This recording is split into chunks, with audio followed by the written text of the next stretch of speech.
Welcome to the Influential Motherhood podcast. I'm your host, Melissa Duncan, and my dream is to inspire moms to pursue their goals and help them make a difference in their world. I'm a mom of 2 young boys, a wife to my high school sweetheart, and a lawyer. This show is a place to hear stories of moms working hard to have a positive influence in their profession or their community, and sometimes both, even as they juggle their responsibilities at work, at home, and to their children. You'll get tangible, practical tips for managing the chaotic world of motherhood and work. Come along as we hear these stories and feel inspired to step outside of our comfort zone as leaders and as a positive force within our communities. I believe that moms can change the world.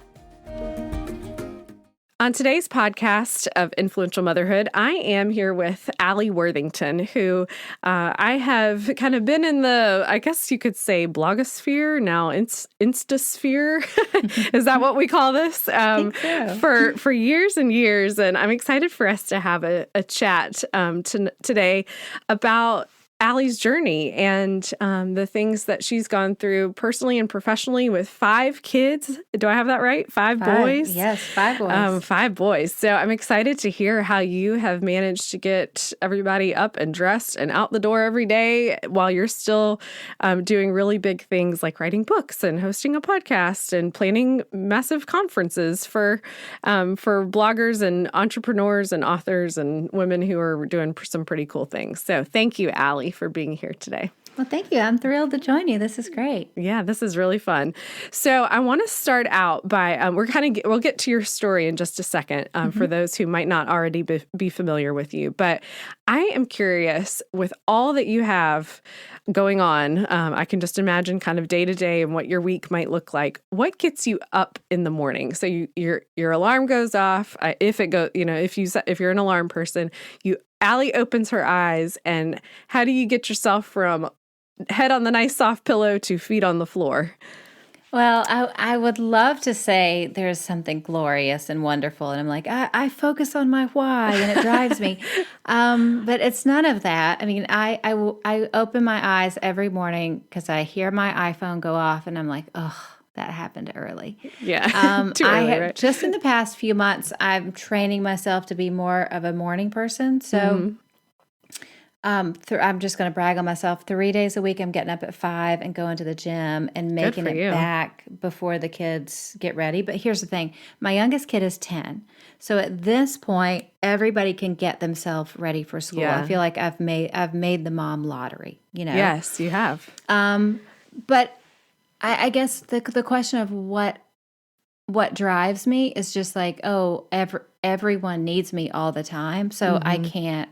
I don't have the luxury, and I haven't had the luxury for 20 years of sleeping in. Yeah. I couldn't even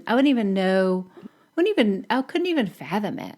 You might not physically be able to, to do it. Yeah. Yeah. So I really try to make it a point where I'm up before anybody else is up, because it just kind of sets me up for a win that day. Because if they get up before me and somebody's on top of me or somebody needs something, I'll start out a bit stressed and frazzled, and it trickles down through the whole day. Yeah. I love that. Yeah. You kind of get ahead of it a little bit. So that's good. Well, good for you for getting up so early. I'm trying. That's wonderful. And I would imagine I'm in the stage right now of I spend 15 minutes chasing little feet to put their socks on. And I can only, it's a beautiful season, but, that's a lot of time spent chasing children to put socks on. I'm so productive in this season. And I look back on like just 10 years ago or 8 years ago, and it was so different. I look back now and go, how did I ever get anything done? Yeah. It's a miracle that I got as much done. And anyone who's listening right now, and you're in that stage where it's just constant chaos and there's a crawler and a toddler, it gets so much better. I can't tell you how many people come to me and go, okay, your kids are all older. You've survived it. How much worse does it get when they're, in middle school and high school and college? Because I have one in elementary school, one middle school, one high school, and college. And my answer is it just gets better and better all the time. Like, it's never going to be harder than it is now. Yeah. So I look can back see and go, that. I survived. Like Yeah. we're in the awesome season now. Yeah. That's awesome. I loved it then too, but I don't think I realized quite how hard it was. Yeah. Yeah. Yeah. Well, you make it look beautiful. And I know that it's, that what we see, I always, think it's important that to say out loud that no matter who we are, what we see on Instagram is not always what's happening, 24 hours a day, 7 days a week, but just the way you love your boys and mother them and are with them. And I know that y'all do the movie thing. Is that right? We do. In fact, tell us about that. Well, one of my sons, and he doesn't mind me telling this story, but one of my sons, who's now a senior, his 18th birthday is tomorrow. He was exciting. just a real jerk when he was younger. Like he wasn't nice to me. Out of all my children, he was really mean. He was horrible to discipline. He used to steal dollars out of my purse for the vending machine at elementary school. Like he was just a bad kid. And now we'll talk about it and he'll be like, I'm so sorry I was so mean. He can't even figure out why he was so bad. And I remember when he was about 4th grade thinking, I just don't know if I'm ever going to have a connection with him because it seems like all I'm doing is disciplining him because he's so difficult. And so right around the end of 4th grade, I was like, okay, he's really into books. He's really into movies. Whatever movies he wants to go see and he likes, I'm going to see too because I love movies. But I wasn't really like a Lord of the Rings, Marvel movie kind of girl. Mm-hmm. Well, I started right about the time I started seeing movies with him. He just kind of matured and grew out of it. Didn't have anything to do with the movies, but it kind of gave us a connection. He stopped being such a jerk, and now we're kind of best friends, me and this, giant 18-year-old boy. Yeah. And he goes, I can't believe I was ever so awful to you. But it all started from me out of this fear of me going, I need to find a way to connect with this kid because he is out of control. Yeah. Then he grew out of that, thank goodness, as children will do. Yes. Sometimes puberty does great things. And our love of movies has connected us. So we see movies. We'll either rent a movie or we'll go to the movies every weekend. Out of all of my kids, some kids are movie kids, some aren't. Mm-hmm. His younger brother, who's 12, he's another movie guy. So the three of us are kind of a pack. And we go see everything and we review movies on Instagram. Like we just saw Dumbo together. We reviewed it. I just bought pre-sale tickets for Avengers Endgame for like 3 weeks from now today. And like we're all celebrating about it. It's just kind of what we do. That's awesome. So for me, because I don't want to sit around and watch basketball with them all day, that's so boring to me. No offense to all you basketball fans. So for me, I had to find something that some of my kids at least loved that I could love too, that would build a connection. Because when you have boys, sometimes all of that just gets relegated to the dads. Yeah. But you got to, as a mom, find a way to connect to. Absolutely. I love that. As a boy mom, I have 2 boys and we're just now kind of with my 5.5-year-old starting to hit that season of, okay, like let's find something we can do together that will mean something. I took my 2-year-old to McDonald's for ice cream and that's about as far as, any sort of like meaningful that's like Disneyland connection. Yeah, it really is. He's still talking about it. For real. But with the 5-year-old, being able to go sit in movies and even if it's not something I would necessarily pick, I know it means a lot. And so I just love that y'all do that. That's awesome. Yeah. And I mean, I'm pretty much as excited as they are at this point. A friend was teasing me, like, are you going to dress up for the movie premiere? And I'm like, I don't put it past me. I don't know.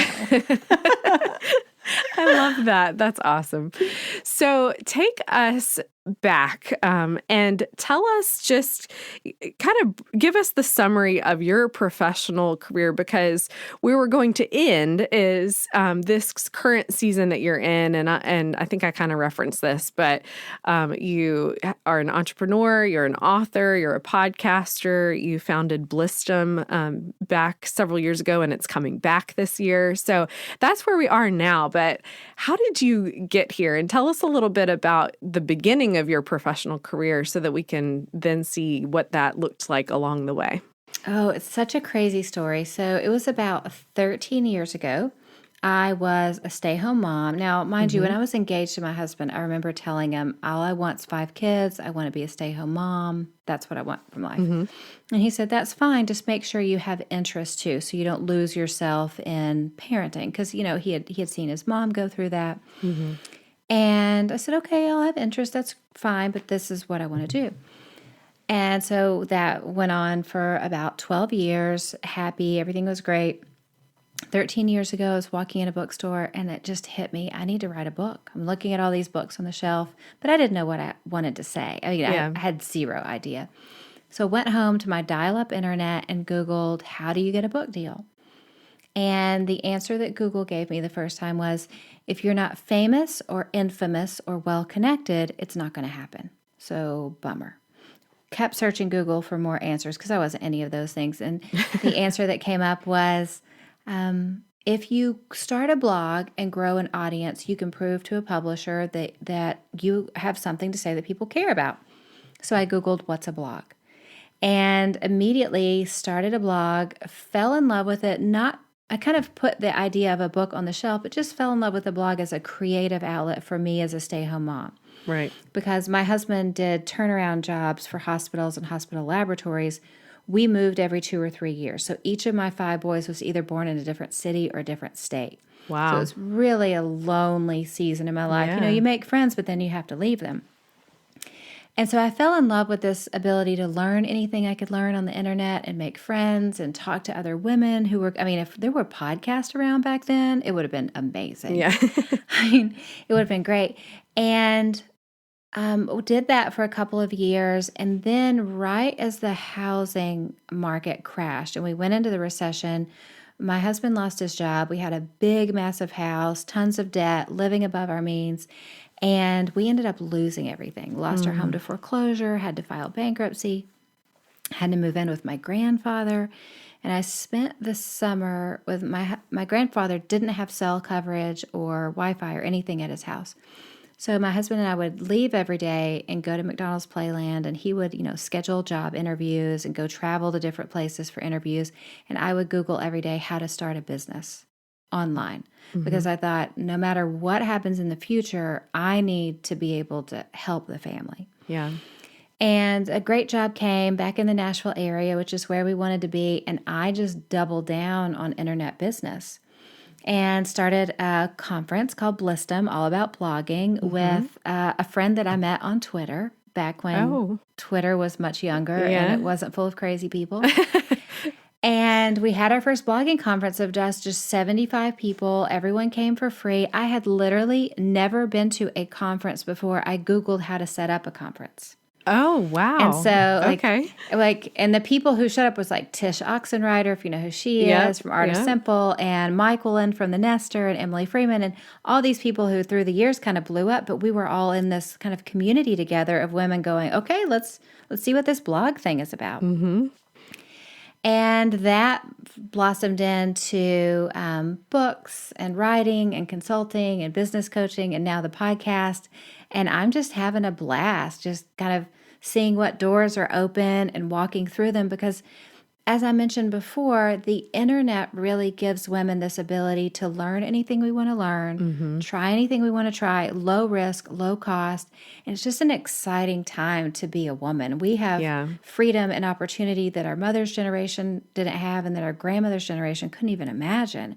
So for me, I'm kind of a kid and in a candy store all the time with the internet going, what can I build now? What can I do? How can I help other women? How can I bring women together? And I feel like the luckiest person in the world.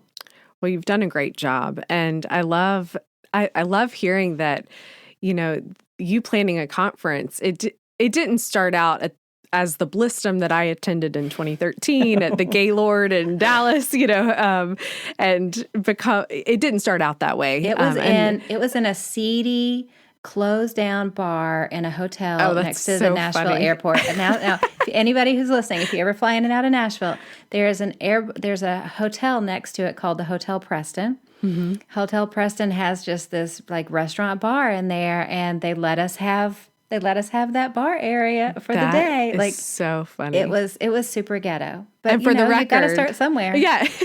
And for the record, Blissdom 2019 in Nashville is not in the CD bar. We are renting the Music City Center downtown. There we go. So, See? Yeah. So that's so funny. So what I love about your story is that you have kind of always been like a step ahead of kind of the next big thing, as far as conferences and blogging and writing and podcasting. You're right there in it, and a little bit ahead. And so what do you think has been the key to that for you? Is it just kind of being open, or really paying attention? I'm just curious how you've managed that over such a long period of time. Well, I think for me, it's managing my own insecurity about trying new things. So, like I said, I'm a kid in a candy store and I love to try things. But for me, I'm going, okay, there's all these new things we can do. Which ones do I feel comfortable putting myself out there with? So, for podcasting, for instance, it was less scary for me because it's just my voice. Yeah. One thing that's very big right now that I'm not doing is live video. And that's because I don't feel comfortable. I feel like it's just not my medium, and there's too much risk for me to do something and have it go really bad, if I could just be quite honest. Yeah. So I'm all for trying new things, but at the same time, I'm still somebody that goes, I'm going to try all these new things, but only if I'm comfortable with it. I have a certain limit to what I'm comfortable with, and I won't push past it. Yeah. Yeah. Well, and that's important. I mean, boundaries around your own comfort level are really important.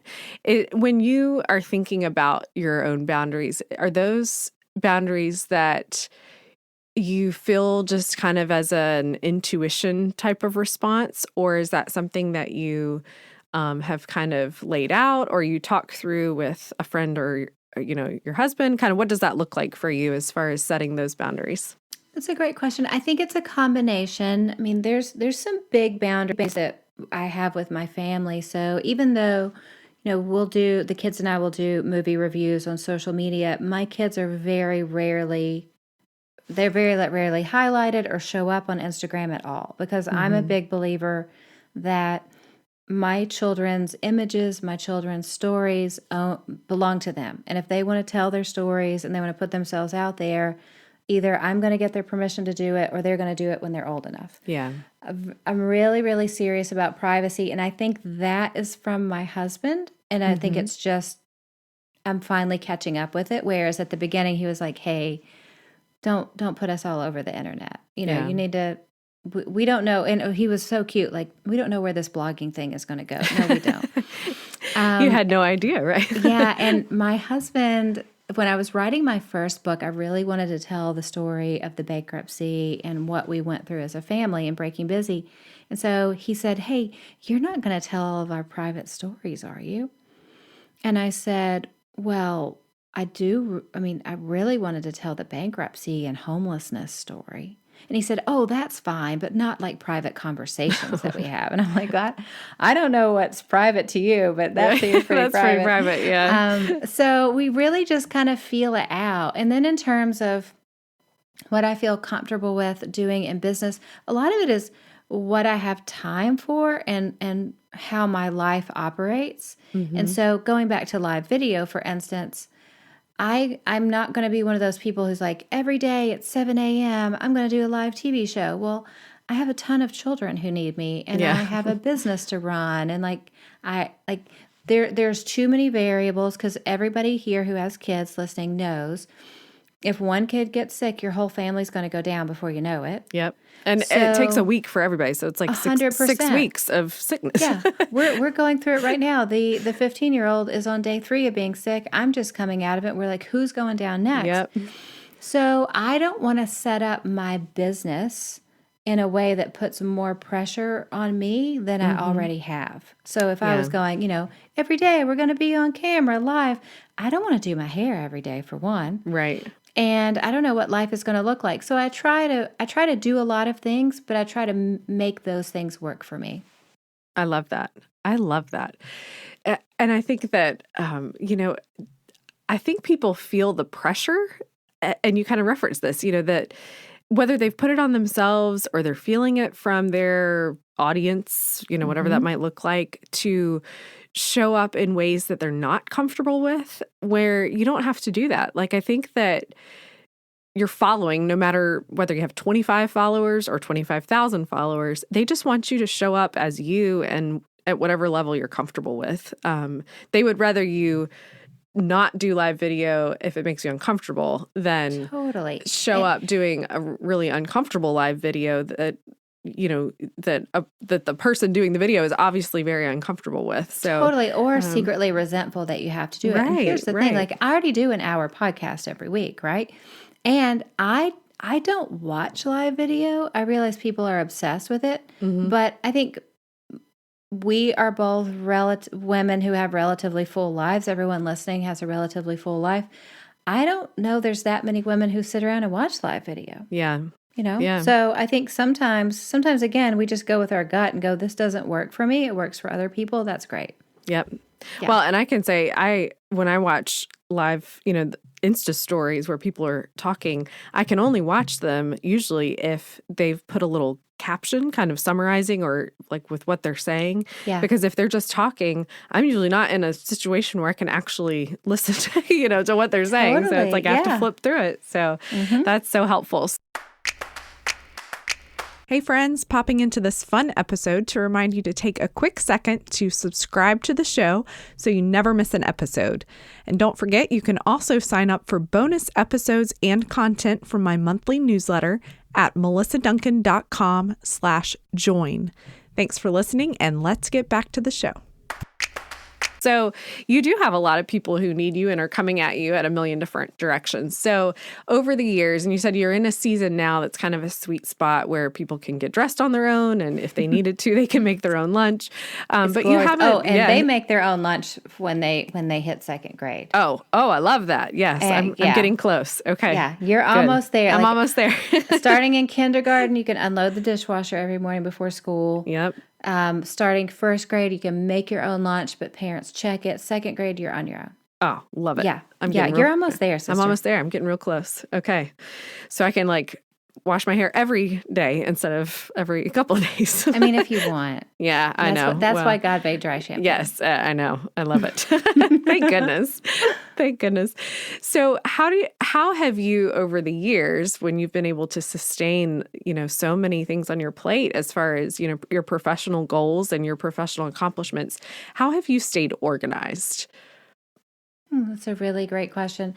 I live by Google Calendar. Mm-hmm. So anything in my life is going on Google Calendar, from going to the gym to washing my hair, which, mind you, is twice a week for me, and I could wash it more if I wanted to going to the movies, going to community group. Every single thing I do is on there, because that's the only way I can make sure I get it all done. Yeah. So stuff like, what's my son's 18th birthday tomorrow at 6:30 in the morning. I have a reminder that's going to pop up on my phone that says, hang up the birthday banner, Oh, that's good. I work in the reminders app on my phone and Google Calendar, because I think as moms who are balancing so much, what happens is we have so much input coming at us.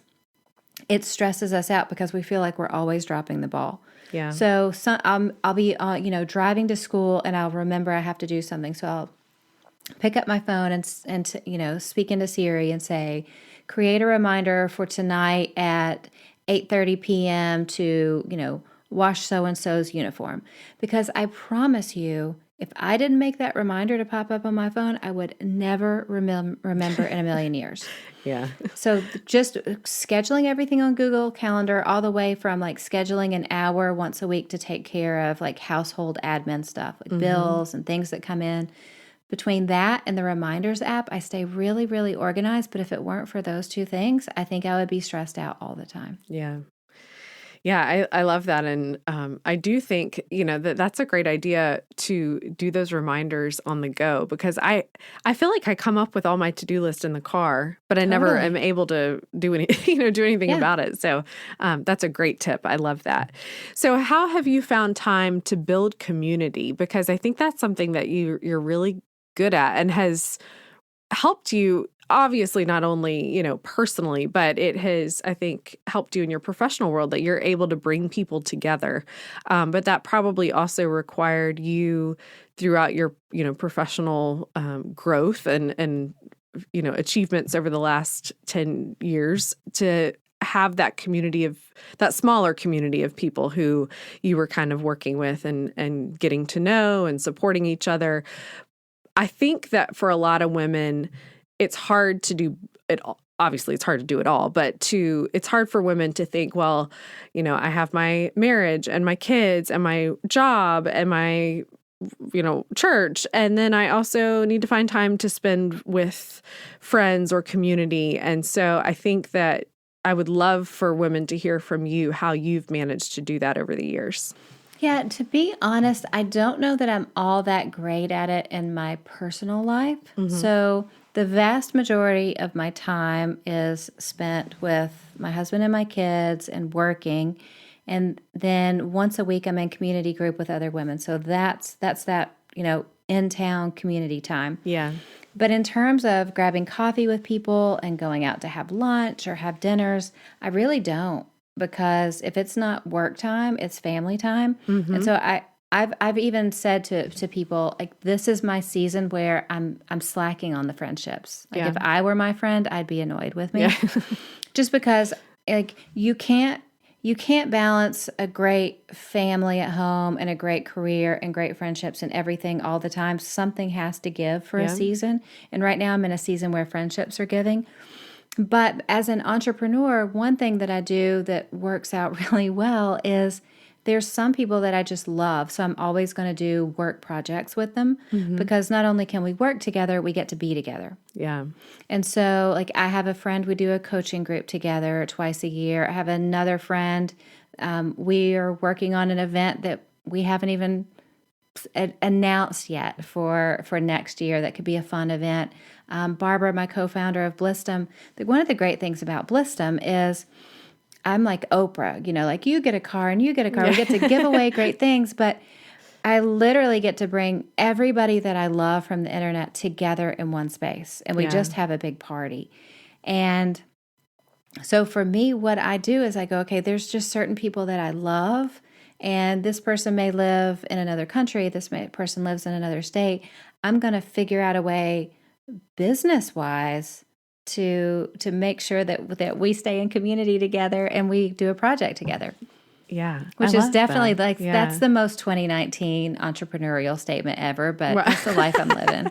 Well, and I think, I see this a lot, like this hashtag community over competition, but it's so true. I mean, there's so much truth and importance in that, which I think is what you have done very beautifully and is the beauty of Blissdom and, these opportunities for women to get together who an outsider looking in might say, well, they're, aren't they all competitors? But the reality is that, a rising tide lifts all boats. And so, 100%. Like bringing everybody together to bounce ideas off each other and say, let's come together is so important. So I think that I just think that there's so much value in that. And in this very fast-paced world that we live in, we can't lose sight of that. And so, and magic happens when you're face-to-face with other people and you're in the room together. One of my favorite things about Blissdom is people would come back and go, we met last year and we started this business together. Or, I met this person there and she introduced me to her agent. And because of that, I'm doing this. I mean,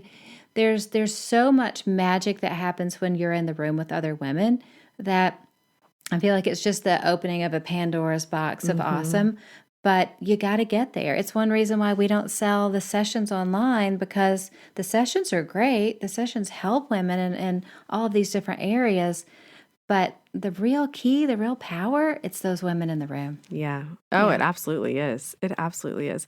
So we've referenced Blissdom a lot, and I kind of think I gave some a little bit of reference to it in the beginning, that it was, a conference, at least back in the 2012, 2013 kind of era, I would say primarily for bloggers at that point in time. But it took a hiatus for about 6 years. And 6 years. Now it's coming back. So tell us about why now, why is it coming back, and what it's going to look like this year for people who might not be familiar with it. What is it, and who might identify as somebody who would be a good Blissdom attendee?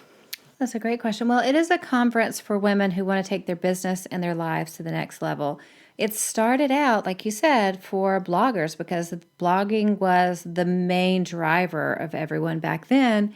And when 2013 came about, blogging was at a really odd place. We didn't have podcasts yet. Video hadn't quite taken off, and we felt like it was just a really good time to take a break. I was able to write a few books in that time. But now as we're coming, and in my mind, everyone that had come to Blissdom, they were set up for success. And I told everyone, go start your own conferences. Go have fun. This is going to be great. But in the meantime, nothing had popped up that could take its place. There wasn't a place where really awesome, wonderful, ambitious but kind women could get together every year and go, okay, this is what we're working on. How do we work together? How can we learn from each other? That never popped up anywhere. Yeah. And then we had the rise of podcasting and so many different vehicles for women to find success. We knew it was the right time. So Blissdom is a pretty large conference. We try to keep it below 1,000 women in Nashville. And we have, big fun keynotes. We have parties in the evenings. But the key is our workshops. And we have 4 different tracks of content. You can mix and match classes in the track, or you can stay in that same track the whole time. And the tracks are for podcasters. They're for photographers or YouTubers. They're for business and entrepreneurship and writing and speaking. So whether you have published 5 books, or you just have a dream of publishing a book, or you've been blogging for years, or you want to get started blogging, you're podcasting and now you're like, hey, it's time to monetize it, or you just go, what? Maybe I would like to start a podcast. Let's figure it out. We have content for everybody, but the most important part of Blissdom, like I said before, the classes are great. We don't let anybody teach content that's Googleable, because I'm like, if you're paying to come to a conference, it better be great content that you can't find on the internet. It's really the women in the room together who are learning from each other and building a network, because women in this space, women who are pioneering in this in our generation, generally there aren't women in our community that we can bump into at Starbucks and be like, did you see the new Instagram update? How is this going to affect my Instagram ads? Or, you know what I mean? Yeah. Or, what microphone do you use for your podcast, and who do you host with? We have to go somewhere for that. And with Blissdom, we're able to go have a great time and find other women to learn from, and other women who get us, and kind of build that community there. Yeah.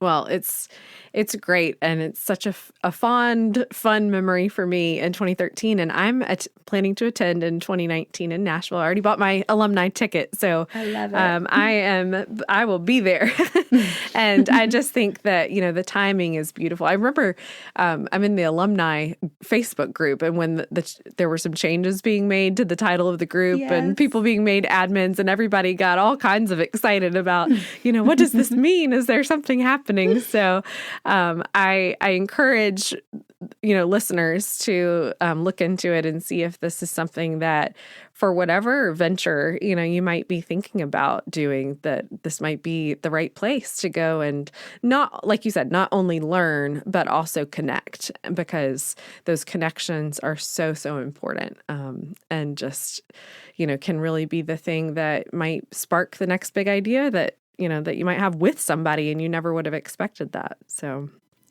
I love that. So tell us, before we start to wrap up, you've referenced your podcast a few times, and because we already have a captive podcast audience, can you tell us about your podcast, and where to find it, and then where to find you online? Oh yeah, my podcast is the Alli Worthington Show. Very easy to remember. And the way my show is set up, I do a 30-minute interview with a guest, and then at the end, I answer listener questions about life, faith, and business. So it's a little bit of everything and super fun. Mm-hmm. And That's you can great. find me at alliworthington.com, and on Instagram, I'm Alli Worthington. Very good. And tell us how to find out about Blissdom for people who are interested. That would be helpful. Blissdomconference.com. And on Instagram, we're just Blissdom, BLISSDOM. Very good. And I've loved that y'all are giving some sneak peeks kind of every week into who the new speakers are and just some of the things we'll be learning about. So it's a fun feed to follow because it's building some excitement for November. So I hope that everyone will go listen to your fun podcast and check out the Blissdom Conference. And I love all that you're doing, Alli, and thank you for being a leader in this field and for bringing women together, because this is what's needed to keep women and moms at the forefront of, these ideas and concepts, especially in technology, which is typically a male-dominated field. So, well, thank you, friend. And I could say the same thing to you. Thank you for all you do. Yeah, well, thank you. Well, this has been really fun, and I'm excited to see you in person in November. Absolutely. Right. Thanks, Alli. Thanks for tuning in for another inspiring episode of the Influential Motherhood podcast. Be sure to follow my own journey in motherhood and work at Melissa Duncan JD on Instagram, and follow the behind the scenes of the podcast at Influential Motherhood on Instagram and Facebook.